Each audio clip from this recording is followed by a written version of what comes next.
CCRD, l'amour et l'Esprit de Dieu en action. Les noms de Dieu, Yahweh Suri, l'Éternel Dieu est mon rocher. Il est écrit, Éternel, mon rocher, mon libérateur, ma forteresse, mon bouclier, mon rocher. Dans Somme 18, 2, 3, un psaume de David, lorsque l'Éternel l'eut délivré de la main de tous ses ennemis et de la main de Saül. Le rocher étant un roc volumineux, à l'apparence élevée et escarpée. Et parmi tous les éléments de la création de Dieu, il est vraiment très précieux et impressionnant.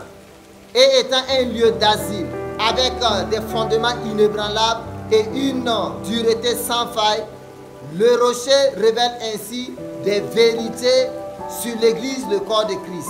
Te rappelles-tu des paroles de Jésus sur l'Église au travers de Simon-Pierre? De là est sorti le Pétra, Pétra signifiant un grand rocher.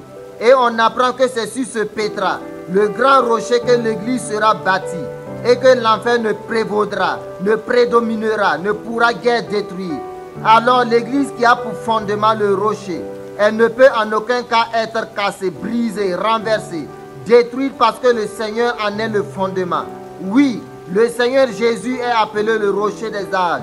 Avec Jésus-Christ, le rocher des âges, nous pouvons vivre dans la stabilité véritable. En outre, étant le rocher des âges, Jésus-Christ se présente comme celui qui est, qui était et qui vient. Le rocher des trois temps, passé, présent, futur. Il est immuable, ne bouge pas. Il est éternel et il est le Dieu de l'éternité. Dans Ésaïe 26, 4, il est écrit que l'Éternel est le rocher perpétuel, ainsi qu'Ésaïe 30, 29, qui certifie que l'Éternel est le rocher d'Israël.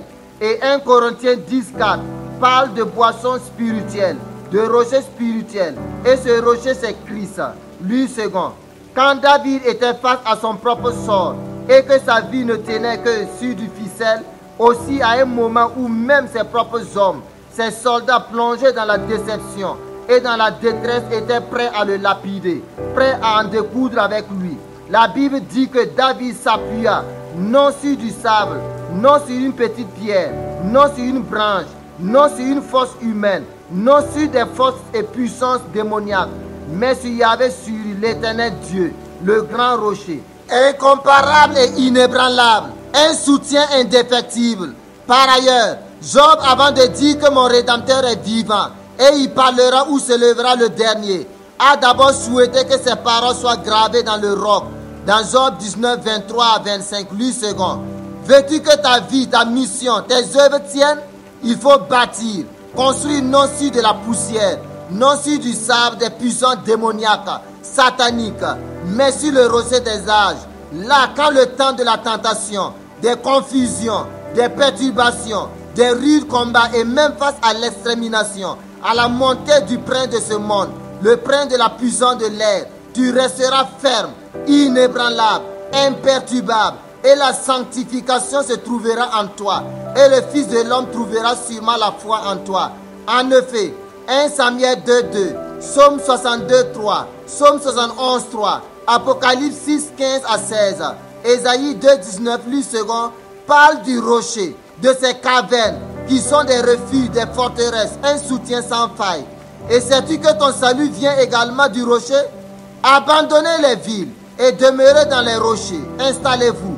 Des rochers fortifiés seront sa retraite. Entre dans les rochers et cache-toi. Nous lisons tout cela dans Jérémie 48, 28, Ésaïe 33, 16a et Ésaïe 2, 10, lui second.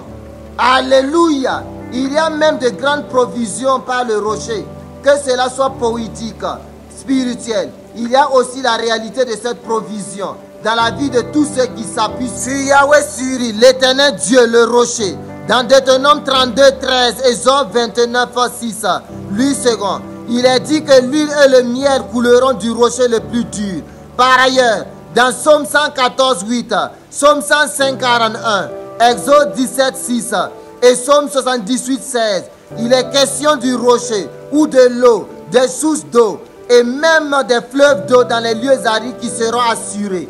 Présentement, qu'est-ce qui est aride en toi? Je prie que Yahweh Suri, l'Éternel Dieu, le grand rocher, apporte le flot, fasse jaillir de magnifiques sources d'eau dans ton domaine, dans ton secteur aride.